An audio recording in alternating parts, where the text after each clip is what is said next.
Hello everyone, स्वागत है आपका अपने ही YouTube channel Math King Maker में। आज हम पढ़ने वाले हैं क्लास 12 का चैप्टर 3 प्रोबेबिलिटी। इसका डे 2 आज हम पढ़ रहे हैं। डे 1 हम ऑलरेडी पढ़ चुके हैं। डे 1 में क्या पढ़ा था हमने? कंडीशनल प्रोबेबिलिटी पढ़ा था और इंडिपेंडेंट इवेंट्स के बारे में पढ़ा था। ठीक है, तो आज हम पढ़ेंगे partition of sample space Bayes theorem. आगे का जो पोर्शन है हमारा प्रोबेबिलिटी का, उसको आगे बढ़ाते हैं। ठीक है, तो लेक्चर को अच्छे से समझने के लिए पूरा लास्ट तक देखते रहिए, बने रहिए मेरे साथ। ओके, तो अभी जो पढ़ने वाले हैं हम पढ़ेंगे partition of sample space. Sample space का पार्टीशन हम कैसे कर सकते हैं उसके बारे में हम पढ़ेंगे। ठीक है, तो सैंपल स्पेस तो क्लियर है ना। सैंपल स्पेस क्या होता है?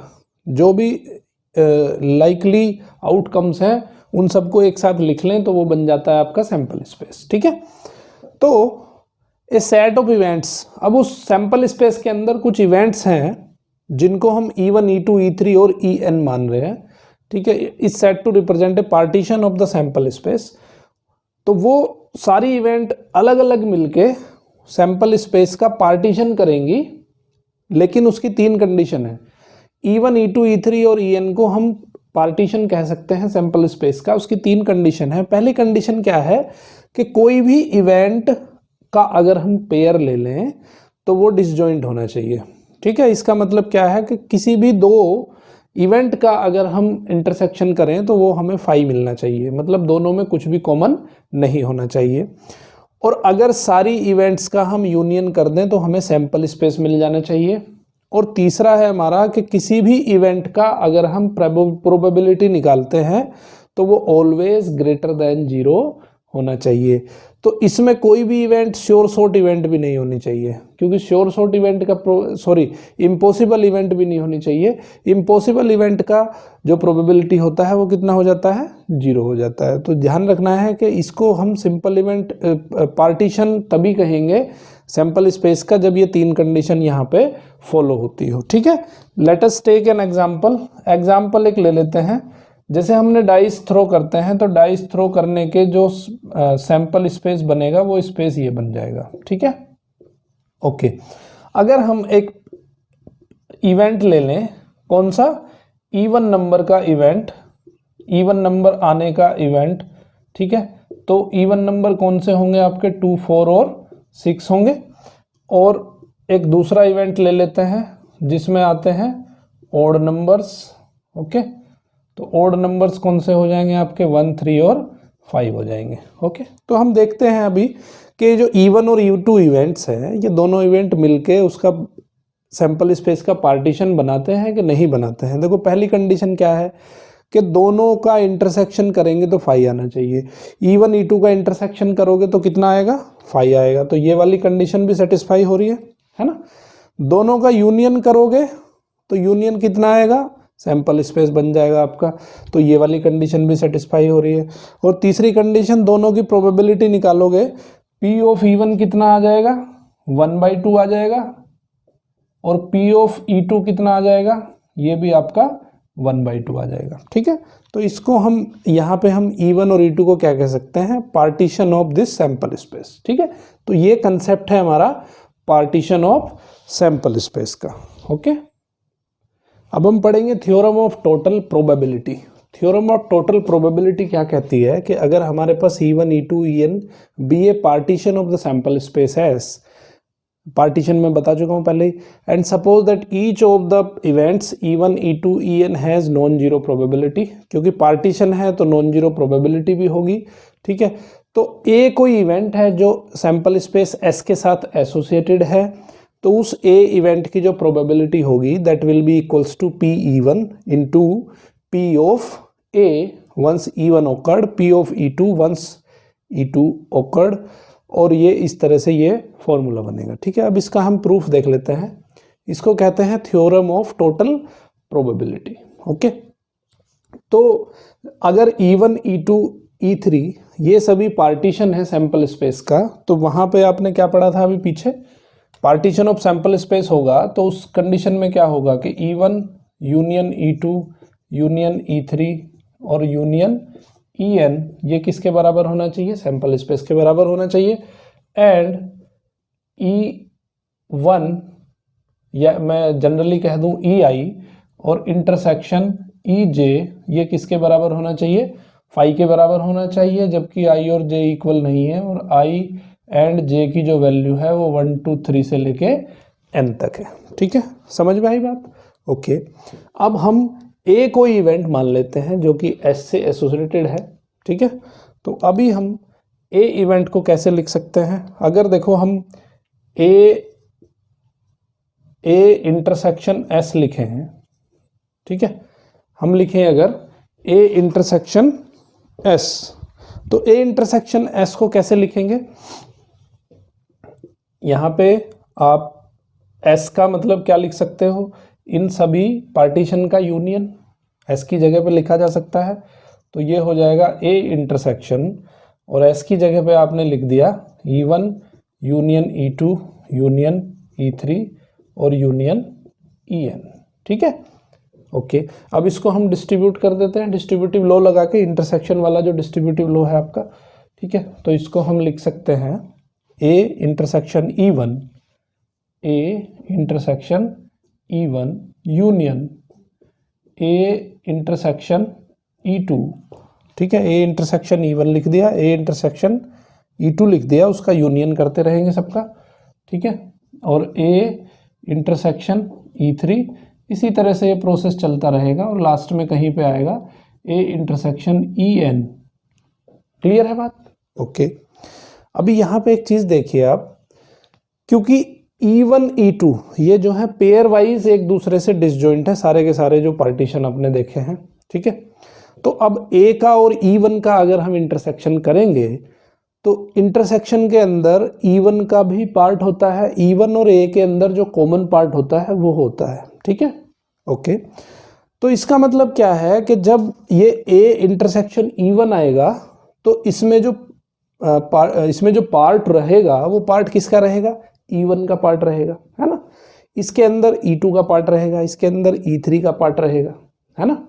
ओके, अब एक चीज आप मुझे बताओ कि अगर E1 E2 E3 E4 ये सारे के सारे डिसजॉइंट पेयर्स हैं, पेयर वाइज डिसजॉइंट हैं, तो ये जो E1 ए इंटरसेक्शन E1 है, ए इंटरसेक्शन E2 है, ए इंटरसेक्शन E3 है, ये भी तो पेयर वाइज डिसजॉइंट रहेंगे, है ना। तो इसका मतलब क्या है कि हम कह सकते हैं कि ये जो है हमारा म्यूचुअली एक्सक्लूसिव इवेंट हो जाएगा, ये भी म्यूचुअली एक्सक्लूसिव इवेंट हो जाएगा, ये भी म्यूचुअली एक्सक्लूसिव इवेंट हो जाएगा। तो जब म्यूचुअली एक्सक्लूसिव इवेंट का जब हम यूनियन निकालते हैं, है ना, हमने पढ़ा था कि भाई अगर म्यूचुअली एक्सक्लूसिव इवेंट है ए यूनियन बी, तो इसका जो लिख सकते हैं हम वो लिख सकते हैं PA प्लस PB। ठीक है, क्योंकि उसमें इंटरसेक्शन वाला पोर्शन 0 हो जाएगा, क्योंकि दोनों के अंदर कोई भी चीज कॉमन नहीं है, ए और बी इवेंट के अंदर कॉमन नहीं है, दोनों एक दूसरे से म्यूचुअली एक्सक्लूसिव हैं, एक दूसरे को इफेक्ट नहीं करते हैं। ठीक है, तो अगर ये ए इंटरसेक्शन E1 और A intersection E2 A intersection E3 ये भी क्या है, म्यूचुअली एक्सक्लूसिव इवेंट है, तो अगर हम इसकी प्रोबेबिलिटी निकालना चाहें, ठीक है, अगर हम इसकी प्रोबेबिलिटी निकालना चाहें तो प्रोबेबिलिटी किसके बराबर आ जाएगी, प्रोबेबिलिटी आ जाएगी, अब हम इसकी क्या लिख देते हैं, प्रोबेबिलिटी लिख देते हैं। तो यहां से लिख दो P of A intersection S। ठीक है, ये किसके बराबर आ जाएगी, सबको ऐड कर दोगे, probability of A intersection E1 plus probability of A intersection E2 plus probability of A intersection E3। ठीक है, इसी तरह से ये लास्ट तक ऐड हो जाएगा, probability of A intersection En। समझ आई बात? ओके, अब probability of A intersection S को क्या लिख सकते हैं हम, हमने फॉर्मूला पढ़ा है, क्या फॉर्मूला पढ़ा है हमने कि probability of A upon S, इसको कैसे लिख सकते हैं हम, कैसे लिखा जा सकता है इसको लिखा जा सकता है probability of A intersection S upon probability of S. ठीक है, इस तरह से हम इसको लिख सकते हैं। तो यहाँ पे जो ए इंटरसेक्शन एस का जो देखो मल्टीप्लिकेशन थ्योरम पढ़ी थी ना, मल्टीप्लिकेशन थ्योरम ऑफ प्रोबेबिलिटी, तो उसकी हेल्प लेंगे यहाँ पे, ये हो जाएगा आपका PS, या इसको ऐसे लिख दो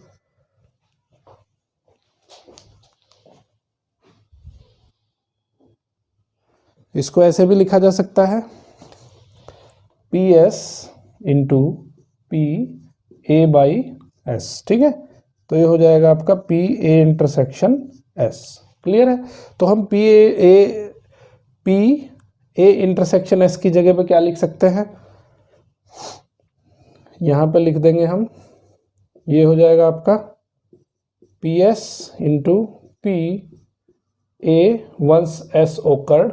ठीक है, और इसको क्या लिख देंगे हम, ये हो जाएगा आपका इसी सेम कंसेप्ट से। ठीक है, ये हो जाएगा आपका P of event once P of conditional probability of A once event is already occurred. ठीक है, तो ये यहाँ पे आपका बन जाएगा P of E2 into P of A once E2 occurred plus P of E3 and P of A once E3 occurred, और लास्ट में आपका क्या बनेगा, P of En and P of A once N is occurred. ठीक है, तो अभी आप क्या देख रहे हो कि आपका जो है ये क्या बन गया, राइट साइड वाला पोर्शन तो आपका कंप्लीट हो चुका है। ठीक है, समझ में आई बात? अब देखिए यहाँ पे जो पी ए इंटरसेक्शन एस होगा, देखो यहीं पे, वैसे हम इसको यहीं पे छोड़ सकते थे, ए इंटरसेक्शन एस किसके बराबर होगा,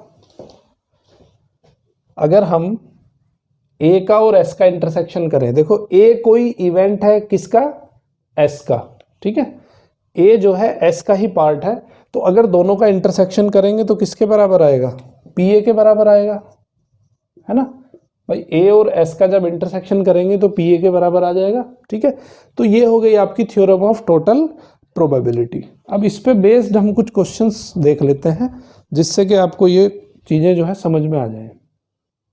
तो अभी जो स्टडी करेंगे हम एग्जाम्पल नंबर 15 स्टडी करेंगे, जो कि बेस्ड है थ्योरम ऑफ टोटल प्रोबेबिलिटी के ऊपर।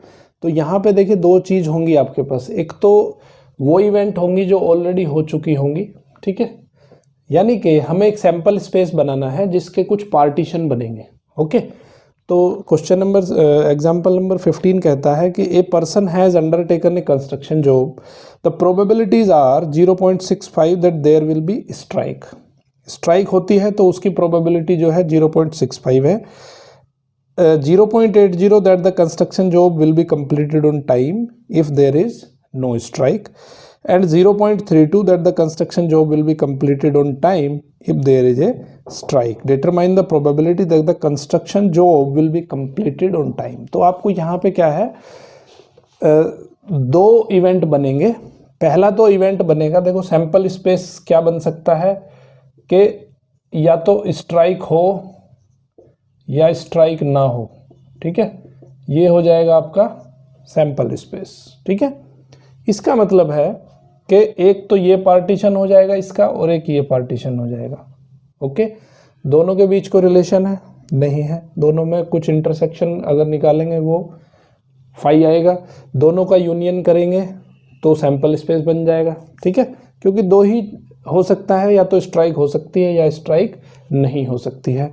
तो स्ट्राइक होने को हम मान लेते हैं E1 इवेंट और स्ट्राइक ना होने को हम मान लेते हैं E2 इवेंट। ठीक है, और ए जो हमारा है, ठीक है, ए को हम मान लेते हैं कि a is the construction job completion. A क्या है, कंस्ट्रक्शन जॉब कंप्लीटेड, क्योंकि ये तो कंप्लीट करना है हमें, चाहे स्ट्राइक हो चाहे स्ट्राइक ना हो। ठीक है, तो हमें क्या फाइंड करना है, हमें पी ए फाइंड करना है, कंस्ट्रक्शन जॉब हमारा कंप्लीट हो जाना चाहिए। ओके, तो अभी मुझे बताओ, इसमें इसने कुछ वैल्यूज़ भी दी हैं। इसने दिया है कि भाई अगर the probabilities are 0.65 that there will be strike, strike होने की जो प्रोबेबिलिटी है वो 0.65 है। तो यहाँ पे हमें मिल गया कि PE1 कितना आ गया, 0.65 आया। और स्ट्राइक ना होने की प्रोबेबिलिटी, ये देखो इसका कम्प्लीमेंट्री इवेंट है, तो PE2 क्या आ जाएगा यहाँ पे, 1 माइनस PE1 आ जाएगा। तो ये हो जाएगा 1 माइनस 0.65 दैट इज 0.35। समझ में आई बात? तो यहाँ पे आपने क्या किया, PE1 निकाल लिया और PE2 निकाल लिया। PE1 दिया था, PE2 आपने निकाल लिया। ओके, अभी आपको क्या चाहिए, अभी आपको चाहिए कि PA/E1। PA/E1 क्या है, मतलब PA conditional probability once E1 is occurred. तो इसका मतलब क्या है कि जॉब कंप्लीट हो गया, जॉब कंप्लीट होगा कब, जबकि E1 इवेंट ऑलरेडी हो चुकी है। ठीक है, इसका मतलब क्या है कि construction job completed, construction job completed, ठीक है, probability of construction job completed when E1 is already occurred when there is a strike। समझ आई बात? तो इसकी प्रोबेबिलिटी उसने दी हुई है कि भाई अगर स्ट्राइक होगी तो वर्क कंप्लीट होने की प्रोबेबिलिटी क्या है, वो उसने दिया हुआ है। तो ये उसने दिया हुआ है 0.80 that the construction job will be completed on time if there is no strike. No strike दिया है उसने, इसका मतलब P कंडीशनल प्रोबेबिलिटी A ये दिया है, ये क्या हो जाएगा, P of construction job completed when there is no strike. समझ आई बात है ना भाई? देखो PE1 निकाल लिया आपने, PE2 निकाल लिया, अभी क्या चाहिए, PA/E1 चाहिए, PA/E2 चाहिए। तो इनको समझना है कि PA/E1 का मतलब क्या है, PA/E2 का मतलब क्या है। ठीक है, कंडीशनल प्रोबेबिलिटी चाहिए PA की जब E1 ऑलरेडी ओकर्ड, जब PA की कंडीशनल प्रोबेबिलिटी चाहिए जब E2 ऑलरेडी ओकर्ड। तो ये क्वेश्चन में दिया हुआ है उसने। ठीक है, क्या दिया हुआ है कि जब construction will be completed when there is a strike, वो उसने वैल्यू दी हुई है उसकी 0.32 that the construction job will be completed on time if there is a strike. ये उसने दिया हुआ है वैल्यू 0.32। ठीक है, और ये भी दिया हुआ है if there is no strike, तो वो दिया है 0.8। क्वेश्चन में देख लेना, क्वेश्चन में पढ़ लेना, सारी चीजें आपको समझ में आ जाएंगी। ठीक है, अभी हम लगाएंगे ये थ्योरम ऑफ टोटल प्रोबेबिलिटी। तो PA की वैल्यू आ जाएगी, PA की वैल्यू क्या होगी, PE1 लिखो, PE1 कितना है 0.65 इंटू PA/E1 कितना है 0.32 प्लस PE2 कितना है, PE2 है आपका 0.35 इंटू और PA/E2 कितना है आपका 0.80। ठीक है, तो मैं सीधा आंसर लिख देता हूँ बुक के हिसाब से। जब इसको आप कैलकुलेट करोगे तो ये आएगा 0.488। ठीक है, तो इस तरह से हमें क्या करना है, पहले हमें पार्टीशन पहचानने पड़ेंगे कि सैंपल स्पेस बनाएंगे। पहले हम सैंपल स्पेस में हमें अलग अलग पार्टीशन करने पड़ेंगे। तो पार्टीशन जो बन जाएंगे हमारे, वो पार्टीशन बन जाएंगे इवेंट्स। ठीक है, तो अब हमें जो फाइंड करना है वो बन जाएगा हमारा A इवेंट। ठीक है, जो फाइंड करना है वो बनेगा A इवेंट और ये पार्टीशन बन जाएंगे। तो यहाँ पे आपको इस तरह से वैल्यूज फाइंड करनी है। वैल्यूज फाइंड करने के बाद में इसको इसके अंदर पुट करना है। ठीक है, तो ये क्वेश्चन आपका इजीली हो जाएगा। अब पढ़ने वाले हैं हम बेस थ्योरम। बेस थ्योरम बहुत इंपॉर्टेंट थ्योरम है। ठीक है, और इस पे बेस्ड बहुत सारे क्वेश्चंस हैं जो बोर्ड एग्जाम में पूछे जाते हैं। देखो, इसको मैंने आपको जब प्रोबेबिलिटी स्टार्ट किया था तो मैंने आपको चीज़ें बताई थी कि प्रोबेबिलिटी का खाली एक ही फॉर्मूला होता है कि favourable outcome upon total outcomes. ठीक है, बट बोर्ड के एग्जाम में अगर हमें क्वेश्चन सोल्व करने हैं तो हमें इन्हीं तरीकों से करने पड़ेंगे जो कि आपकी बुक में दिए हैं। ओके, लेकिन जब हम कॉम्पिटिटिव एग्जाम्स में बैठते हैं तो वहाँ पे हम क्या कर सकते हैं, शॉर्टकट्स टेक्निक्स, वो हम एक लाइन में आपको आंसर निकालना सिखाऊंगा मैं। JEE फाउंडेशन के लिए जब लेक्चर बनाऊंगा, ठीक है, तो वहाँ पे हम वो चीज़ें सीखेंगे। प्लस मैं इस वीडियो के साथ एक सप्लीमेंट्री वीडियो भी डाल दूंगा जिसमें कि मैं आपको सिखाऊंगा शॉर्टकट टेक्निक्स, कैसे हम प्रोबेबिलिटी निकालते हैं बिल्कुल सिंपल स्टेप्स में और बहुत जल्दी से। ठीक है, विदाउट एनी फार्मूला, कोई फार्मूला नहीं यूज़ होगा उसमें। तो अभी आते हैं हम बेस थ्योरम के ऊपर। बेस थ्योरम कहता है कि अगर E1, E2, E3 और En कोई पार्टीशन है, तो जब हमने इनको पार्टीशन कह दिया तो इसका मतलब क्या है कि ये पेयर वाइज डिसजॉइंट होंगे। इनको अगर हम यूनियन कर दें सबकी तो वो सैंपल स्पेस के बराबर हो जाएंगे और इन सब की प्रोबेबिलिटी जो है वो ग्रेटर देन 0 होगी। तो जब हमने इसको पार्टीशन कह दिया तो तीनों चीज़ें ऑटोमेटिकली अंडरस्टूड है। ओके, तो इसमें वो कहता है कि किसी भी इन पार्टीशन में से किसी की भी अगर प्रोबेबिलिटी निकालनी है, कंडीशनल प्रोबेबिलिटी अगर निकालनी है जबकि ए इवेंट ऑलरेडी हो चुकी है, तो उसकी जो प्रोबेबिलिटी होगी वो होगी PEI into PA once EI occurred upon, ये देखो बड़ा सा एक्सप्रेशन जो दिख रहा है आपको, ये क्या है, ये PA है जो हमने थ्योरम ऑफ टोटल प्रोबेबिलिटी पढ़ा है। ये क्या है, इसको मैं यहाँ पे लिख सकता हूँ PA, ठीक है, ये जो है इसको PA भी लिख सकता हूँ, ठीक है, PA ही है ना, ये जो आपने पीछे थ्योरम ऑफ टोटल प्रोबेबिलिटी पढ़ी थी। अब इसका प्रूफ देख लेते हैं। प्रूफ बड़ा ही सिंपल है। तो PEI A को कैसे लिख सकते हैं हम, कंडीशनल प्रोबेबिलिटी है तो इसको लिखेंगे PEI intersection A, okay, upon PA, understood. Okay, अब इंटरसेक्शन वाला फॉर्मूला लगाएंगे। इंटरसेक्शन वाला फॉर्मूला क्या कहता है, देखो अगर मैं लिखना चाहूँ यहाँ पे PA वंस EI ओकर्ड, तो इसको कैसे लिखेंगे, PA intersection I upon PEI। समझ आई बात। तो यहाँ पे हमें ये इंटरसेक्शन चाहिए, तो PA इंटरसेक्शन EI किसके बराबर हो जाएगा, ये बराबर हो जाएगा PEI into PA once EI already occurred, ठीक है। तो यहाँ पे A इंटरसेक्शन EI लिखो या EI इंटरसेक्शन A लिखो, बात एक ही है। तो इसकी जगह पे मैं यहाँ पे ये डाल सकता हूँ, तो मैंने इसकी जगह पे क्या लिख दिया, PEI into P of A once EI occurred upon PA, ठीक है। तो ये हो जाएगा आपका PEI once A is already occurred, ठीक है।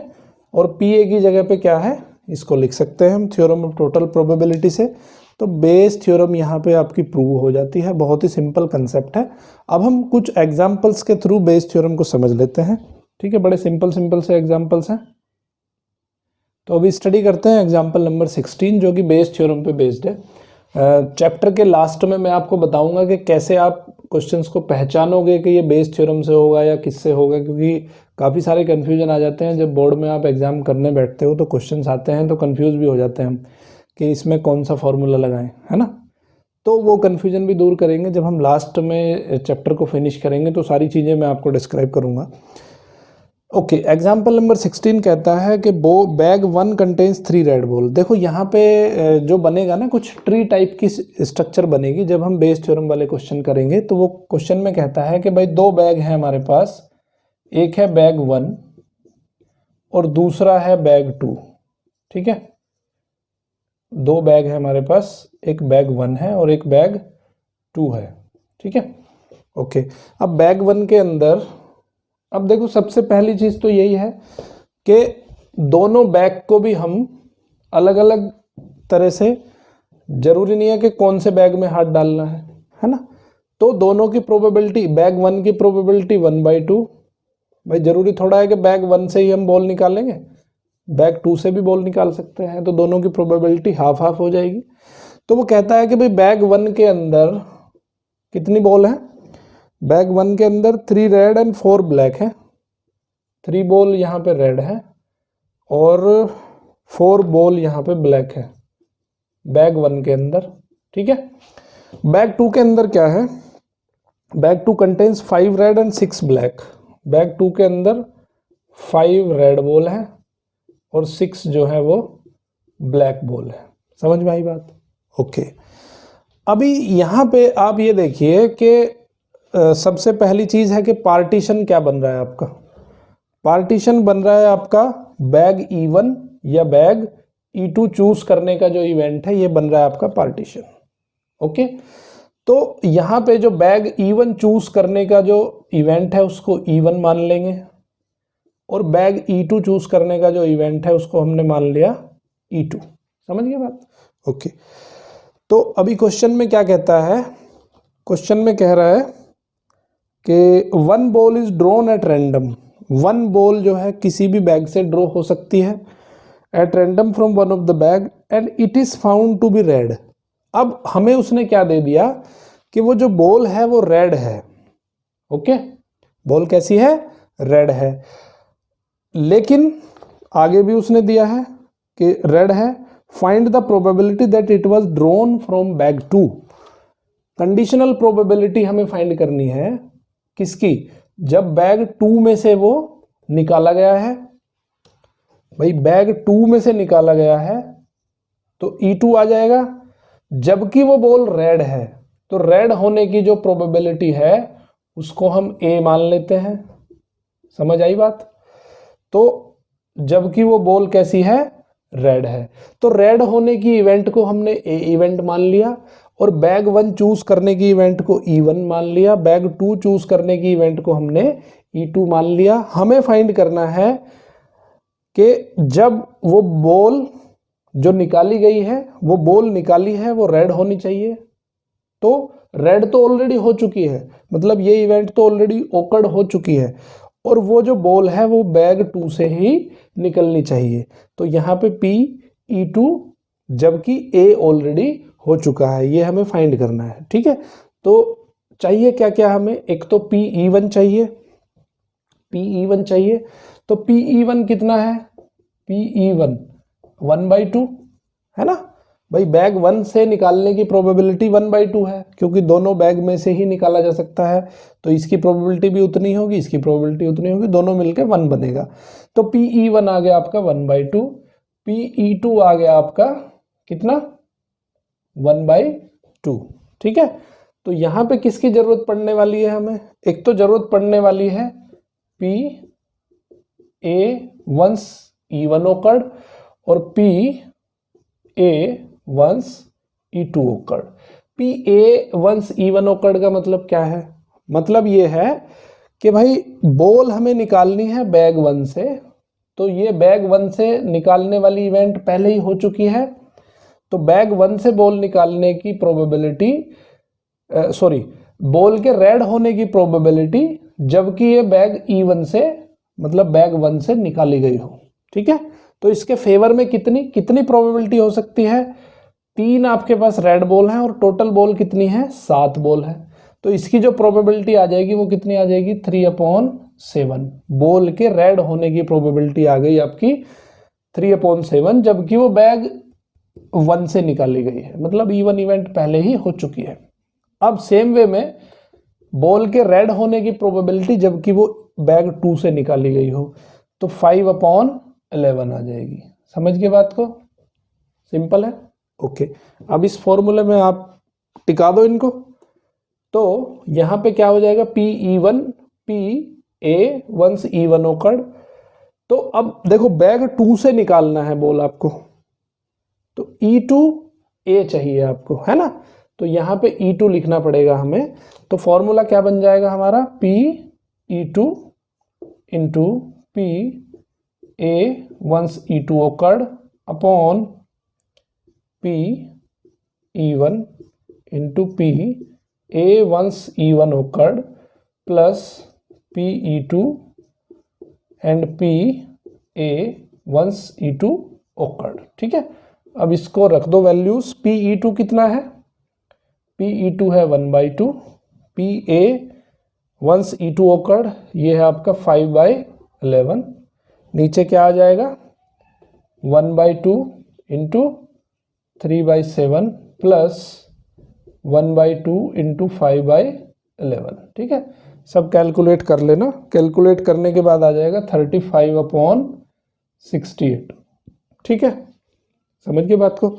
देखो इसको हम वैसे सिंपली भी कर सकते हैं। सिंपली कैसे कर सकते हैं कि बॉल के बैग 2 से होने की प्रोबेबिलिटी हमें निकालनी है, तो बैग 2 से होने की प्रोबेबिलिटी क्या होगी? जबकि वो बॉल रेड हो।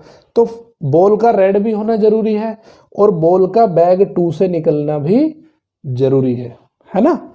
तो उसकी प्रोबेबिलिटी क्या आ गई, ये इसकी प्रोबेबिलिटी रेड होने की प्रोबेबिलिटी कितनी हो जाएगी, ये प्रोबेबिलिटी आपकी आ जाएगी, देखो 5 तो यहाँ पे है तो ये आ जाएगी 5/11 और उसका 1/2 पहले से ही करना पड़ेगा आपको, तो ये हो जाएगी 5/22 प्रोबेबिलिटी हो जाएगी इसकी रेड होने की।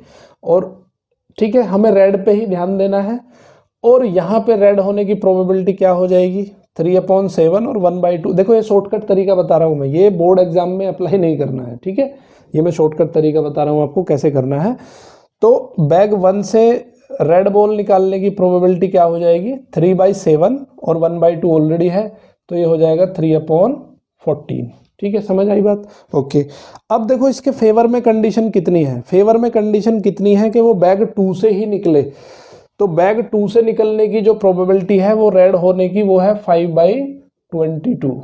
ठीक है, और वो बैग 1 से भी निकाली जा सकती है, वो बैग 2 से भी निकाली जा सकती है, या तो वो बैग 1 से निकलेगी बॉल या बैग 2 से निकलेगी, तो वो हो जाएगा आपका total probability.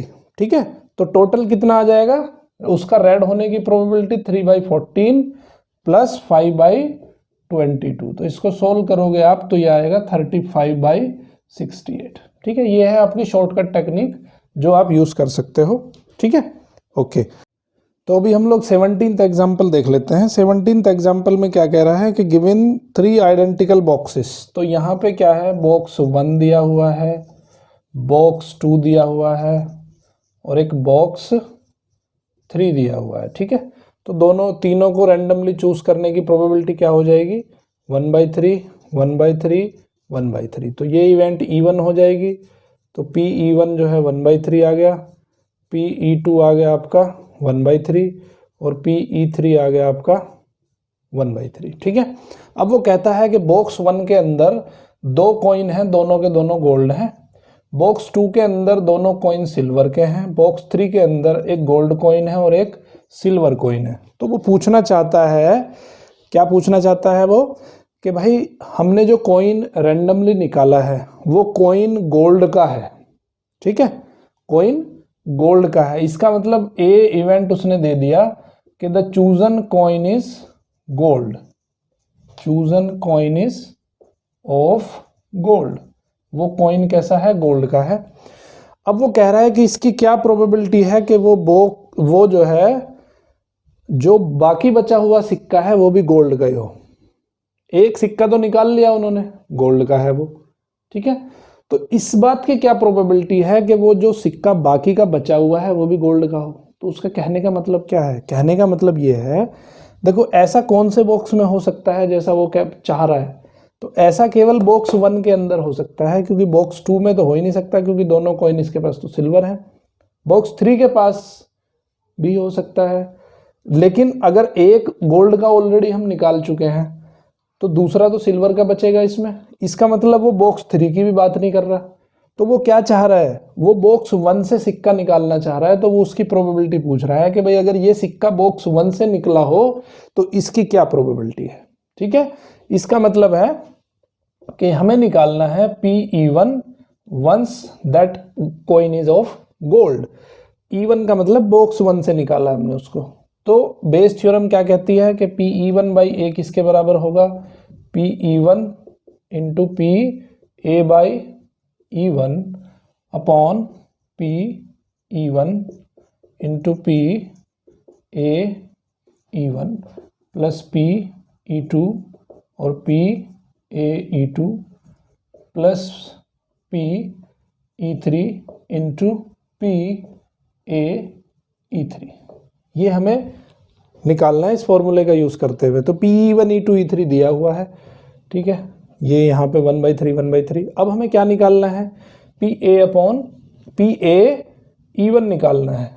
P(A) once E1 is already occurred। तो यहां से बॉक्स 1 से गोल्ड कॉइन निकालने की प्रोबेबिलिटी क्या है, 100% गोल्ड कॉइन निकलेगा, श्योर शॉर्ट इवेंट है, तो इसकी प्रोबेबिलिटी क्या हो जाएगी 1 हो जाएगी।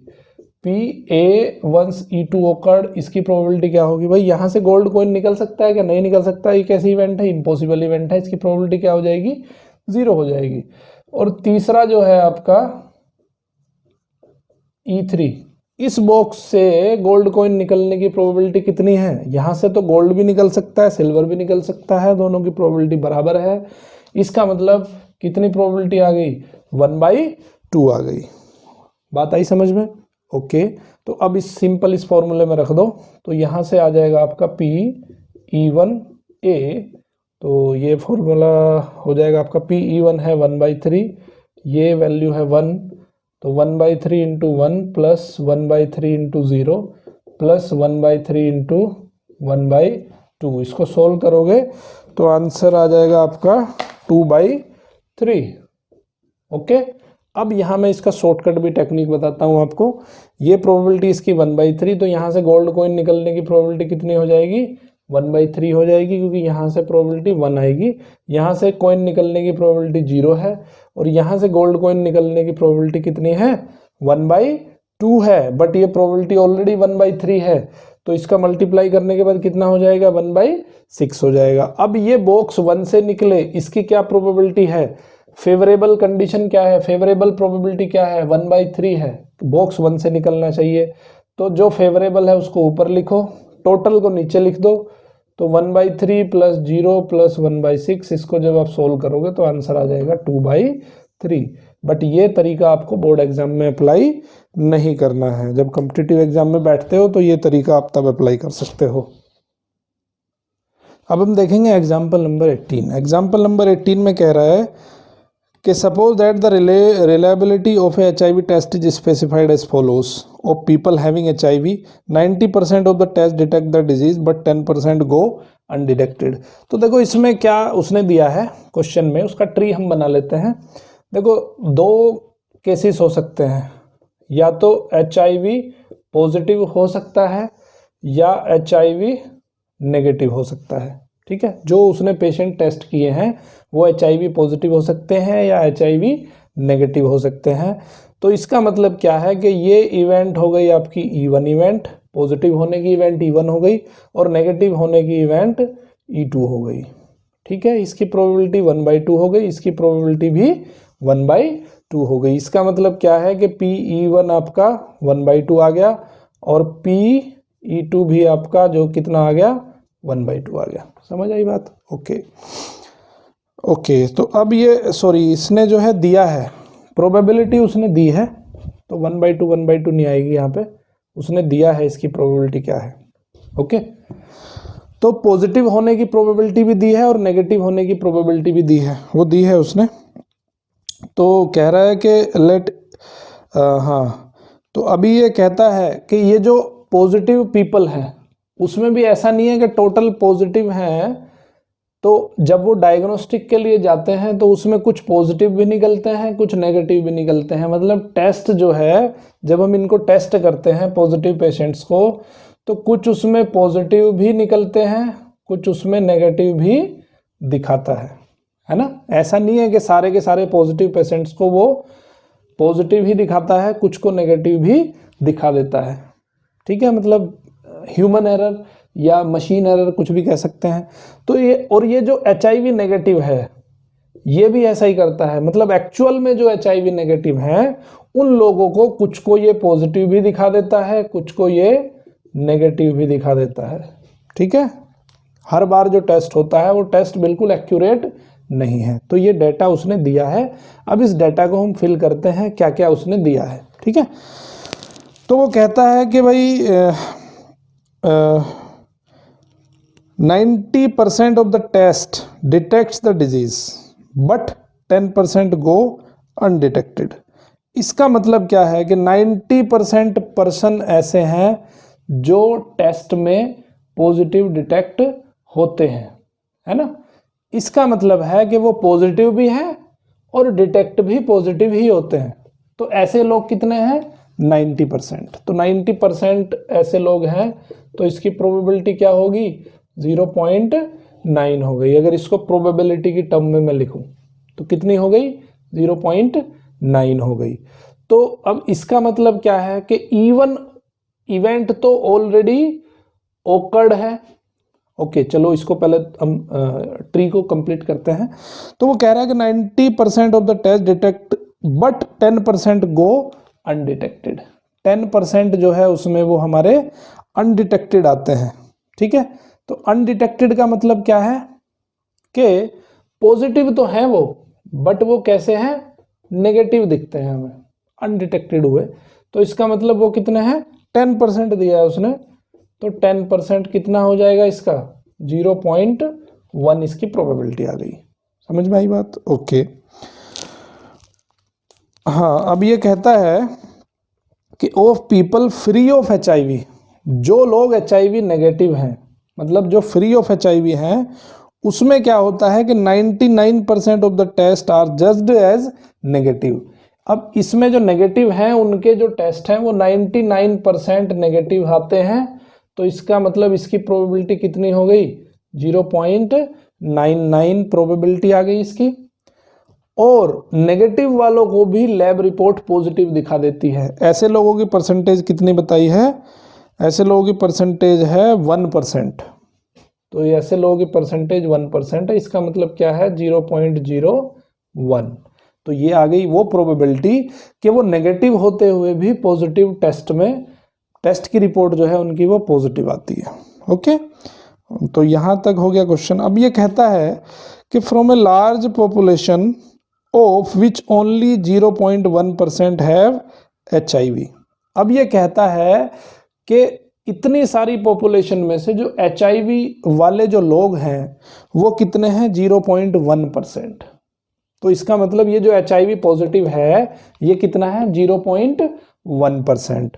तो इसको मैं लिखता हूँ, ये जो पॉजिटिव हैं वो कितने हैं, 0.1%। तो 0.1% को अगर मैं प्रोबेबिलिटी में कन्वर्ट करूँ, इसका परसेंटेज हटाऊँ तो कितना आएगा, 0.1 को 100 से डिवाइड करना पड़ेगा, तो ये आ जाएगा 0.001।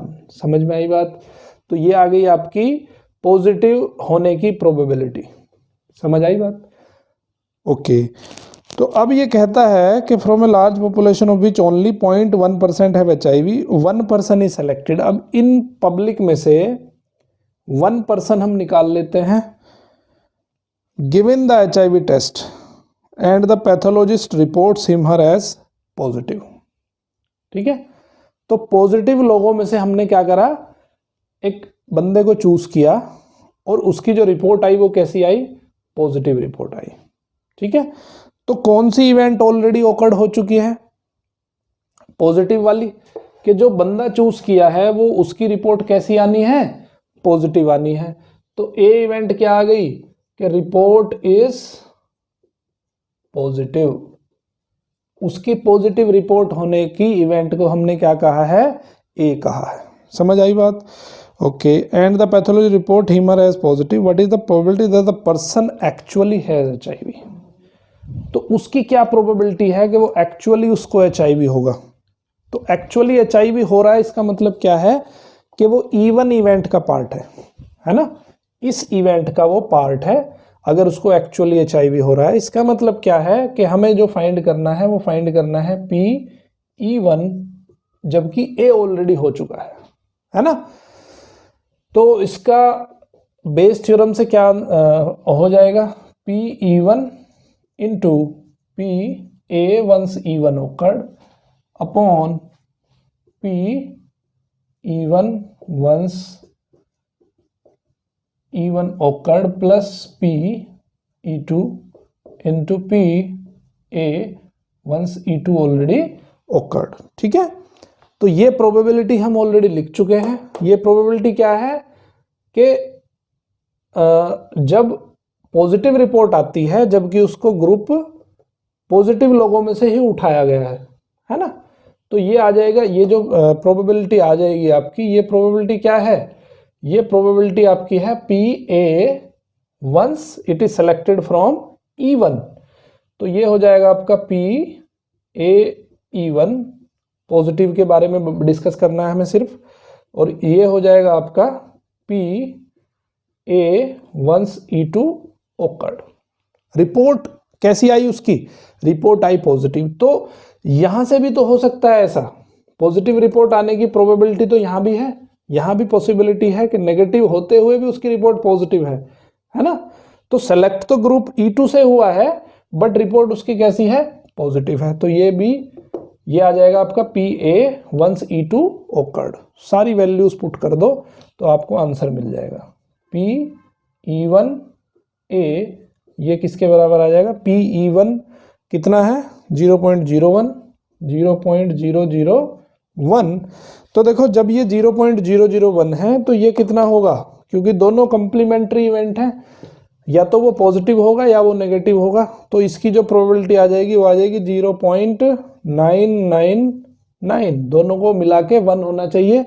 तो 0.001 इंटू ये कितना है, A/E1 कितना है 0.9 है, अपॉन 0.001 इंटू 0.9 प्लस इसकी वैल्यू रख दो, ये वैल्यू है 0.999 इंटू इसकी वैल्यू कितनी है 0.01। इसको जब हम कैलकुलेट करेंगे तो कैलकुलेट करने के बाद ये जो वैल्यू आ रही है हमारी वो आ रही है 90/1089, या इसको 0.083 लिख देते हैं, 0.083।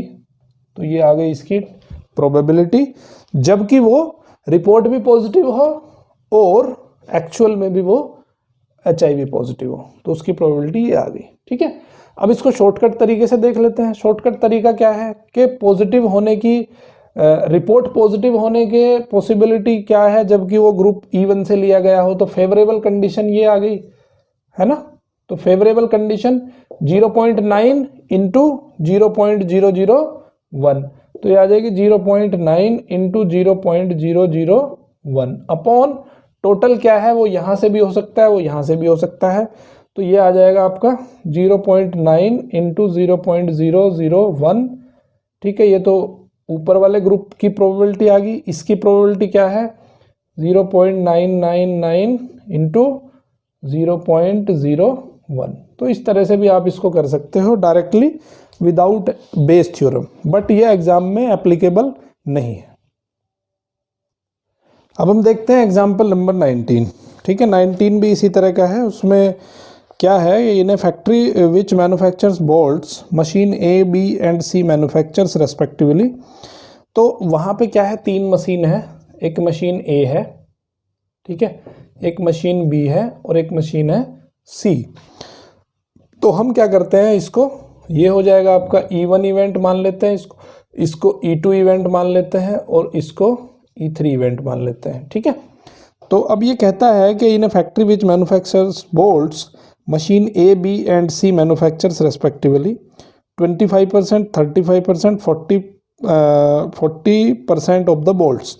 तो ये जो मैन्युफैक्चर करता है A मशीन वो कितना करता है 25%, B करता है 35% और जो C करता है वो करता है 40%। ठीक है, तो इसकी प्रोबेबिलिटी क्या हो जाएगी, PE1 क्या हो जाएगा, PE1 हो जाएगा आपका 25/100 यानी कि 1/4।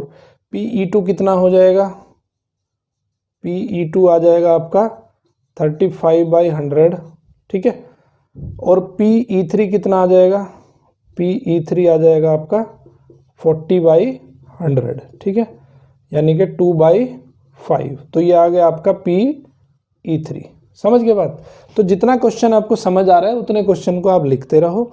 ओके, अब उसके बाद क्या होता है, of their outputs 5, 4 and 2% are respectively defective bolts. तो ए से जो पीस निकलते हैं, ए से जो आउटपुट निकलता है उसमें से 5% जो है वो डिफेक्टिव है।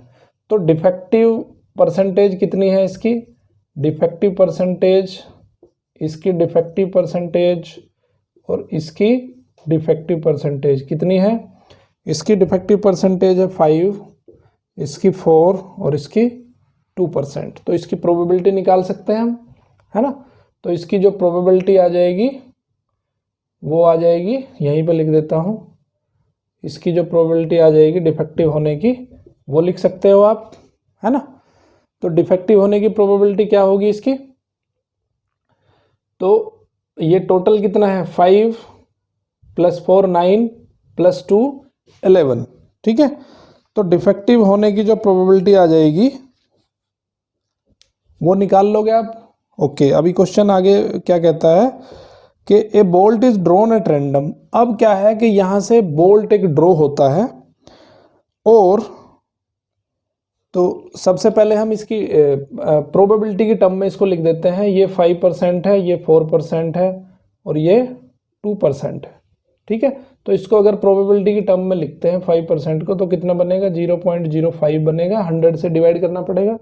इसकी जो प्रोबेबिलिटी बनेगी वो 0.04 बनेगी, इसकी प्रोबेबिलिटी कितनी बनेगी 0.02 बनेगी। समझ गए बात? उस बात की प्रोबेबिलिटी है ये जब ये मशीन ए प्रोडक्ट बना रही है, तब जो उसकी प्रोबेबिलिटी है डिफेक्टिव होने की वो प्रोबेबिलिटी है 0.05। इसका मतलब क्या है? इसका मतलब है कि आपने क्या निकाल लिया कि जब वो इवन इवेंट से ओकर हो रहा है तब प्रोबेबिलिटी, जबकि इवन इवेंट ऑलरेडी हो चुकी है। तो इसका मतलब है कि ये जो वैल्यू आप निकाल रहे हो, ये वैल्यू निकाल रहे हो आप पी ए E1 की, ठीक है। ये हो जाएगा PA E1, क्योंकि हमें जो आंसर जो फाइंड करना है वो फाइंड करना है कि जो बोल्ट है वो डिफेक्टिव है। तो chosen bolt is defective, chosen bolt is defective. तो यहाँ पे बेस थ्योरम के अकॉर्डिंग जो ए की वैल्यू होगी, ए जो इवेंट लिया जाएगा वो ए इवेंट कैसा लिया जाएगा कि चूजन बोल्ट इज डिफेक्टिव। हमें वो प्रोबेबिलिटी फाइंड करनी है कि चूजन बोल्ट डिफेक्टिव भी हो और उसको कहाँ से निकालना है वो भी दिया होगा उसने। What is the probability that it is manufactured by the machine B. B machine उसको बना रही है ना। तो इसका मतलब हमें फाइंड क्या करना है PE2 जबकि वो बोल्ट जो है डिफेक्टिव है, ठीक है। ओके, समझ आई बात? बाकी का खेल तो आप खेल ही लोगे अब, क्योंकि ये PA मिल गया आपको, ये हो जाएगा आपका PA E2 हो जाएगा, ये हो जाएगा PA E3 हो जाएगा। समझ गए बात? ओके, तो अब मैं इसको शॉर्टकट तरीके से कर देता हूँ। बेस थ्योरम लगा के तो आप कर ही सकते हो क्योंकि सारी वैल्यूज आपके पास हैं। शॉर्टकट तरीका क्या है कि फेवरेबल इवेंट क्या आएंगी इसकी? फेवरेबल इवेंट आएंगी कि अगर ये बोल्ट जो है मशीन बी बना रही हो तो ये हो जाएगी इसकी फेवरेबल इवेंट। दोनों प्रोबेबिलिटी को मल्टीप्लाई कर देंगे, ये कितना है फेवरेबल प्रोबेबिलिटी आ जाएगी इसकी 35 × 100, यहाँ पे जो इसकी प्रोबेबिलिटी थी मशीन बी की, और ये हो जाएगी 0.04 अपॉन ये हो जाएगा आपका 1/4 × 0.05 प्लस ये हो जाएगी 35/100 इंटू 0.04 प्लस ये हो जाएगा 2/5 इंटू 0.02, ठीक है। तो बेस थ्योरम लगा के देखोगे तो भी यही आएगा, यही बनेगा। अब इसका फाइनल आंसर हम लिख देते हैं। फाइनल आंसर क्या आता है? फाइनल आंसर आ गया इसका 28/69, ठीक है। तो बेस थ्योरम लगा के आराम से इसको हम कर सकते हैं। अब देखते हैं एग्जाम्पल नंबर 20 में क्या कहता है कि एक doctor is to visit a patient. एक डॉक्टर को एक पेशेंट के पास जाना है। From the past experiences it is known that the probabilities that he will come by train. तो वो किन किन तरीक़ों से आ सकता है? वो आ सकता है ट्रेन से, ट्रेन के बाद बस से आ सकता है ना, एंड स्कूटर से आ सकता है, और अदर मीन्स से भी वो आ सकता है। ओके, तो मैं यहाँ क्या करता हूँ, मैं ट्री बना देता हूँ, और ट्री बनाने के बाद में बेस थ्योरम आप इजीली लगा सकते हो। अभी तक तो समझ में आ गया होगा कि बेस थ्योरम को कैसे अप्लाई करना है। तो ये बन गया आपके यहाँ पे इवेंट, ट्रेन से आने का इवेंट, पहुँचने का इवेंट E1, इससे पहुँचने का इवेंट E2, इससे पहुँचने का इवेंट E3, और इससे पहुँचने का इवेंट है E4, ठीक है। अब वो कहता है कि भाई ट्रेन, स्कूटर और by other means of transport are respectively, उसकी जो प्रोबेबिलिटी दी है उसने कि उसके आने की प्रोबेबिलिटी, ट्रेन से आने की प्रोबेबिलिटी कितनी है 3/10 है, और बस से आने की प्रोबेबिलिटी है 1/5 और स्कूटर से आने की प्रोबेबिलिटी है 1/10 और अदर मीन्स से आने की जो प्रोबेबिलिटी है वो है उसकी 2/5। तो P E1 E2 E3 E4 आपने निकाल लिए। ठीक है, अब वो आगे क्वेश्चन पढ़ते हैं, उसमें क्या कहता है, the probability is that he will be late. अब अगर वो E1 से आता है, मतलब अगर वो ट्रेन से आता है, तो लेट होने की प्रोबेबिलिटी उसकी कितनी है, वो दी है उसने 1/4। 1/4 उसकी प्रोबेबिलिटी है अगर वो ट्रेन से आता है। अगर वो बस से आता है तो उसकी प्रोबेबिलिटी है लेट होने की 1/3। अगर वो स्कूटर से आता है तो उसकी प्रोबेबिलिटी है 1/12। ठीक है, समझ गए बात। तो बस से और स्कूटर से, ट्रेन से लेट आने की प्रोबेबिलिटी उसकी है 1/4, बस से लेट आने की प्रोबेबिलिटी 1/3 और स्कूटर से लेट आने की प्रोबेबिलिटी है 1/12। But if he comes by other means, तो वो लेट नहीं होता है। इसका मतलब क्या है कि उसकी प्रोबेबिलिटी कितनी है, 0 है ना। लेट नहीं हो रहा ना वो, भाई ये तो लेट होने की प्रोबेबिलिटी लिख रहे हैं ना हम, तो लेट होने की प्रोबेबिलिटी उसकी कितनी है, 0 है, क्योंकि वो टाइम से आ जाता है, अदर मीन्स से आता है। तो समझ गए बात। तो ये आ गया आपका। ओके, अब ये क्या है, अब ये उसने पूछा है कि when he arrives he is late. अब क्या होता है कि वो पहुंच जाता है बट ही इज लेट। तो लेट उसने ये इवेंट जो है ये होना है। ठीक है, तो लेट आने का जो इवेंट है वो ऑलरेडी हो चुका है, तो हम उसको ए मान लेते हैं। ए का मतलब क्या है कि ही इज लेट, इस इवेंट को हमने ए मान लिया। तो हमें फाइंड क्या करना है, ए जो है लेट है, हमें फाइंड करना है कि what is the probability that he comes by train. वो ट्रेन से आना चाहिए, तो उसकी लेट होने की प्रोबेबिलिटी बताओ। तो इसका मतलब क्या है कि हमें E1 फाइंड करना है जबकि ए ऑलरेडी हो चुका है। तो E1 हमें फाइंड करना है। ठीक है, समझ में आई बात। ओके, तो मैं इसको यहाँ बेस थ्योरम लगा के तो आप भी कर सकते हो। ये क्या बन जाएगा, ये बन जाएगा आपका PA वंस E1 occurred। तो PA वंस E1 occurred है आपका 1/4 और ये क्या बनेगा, ये बनेगा PA वंस E2 occurred, ये बनेगा आपका PA वंस E3 occurred, ये बनेगा आपका PA वंस E4 occurred। समझ में आई बात। तो अब यहाँ पे बेस थ्योरम लगा दोगे, आराम से आपका आंसर निकल जाएगा। मैं इसको शॉर्टकट तरीके से बता देता हूँ।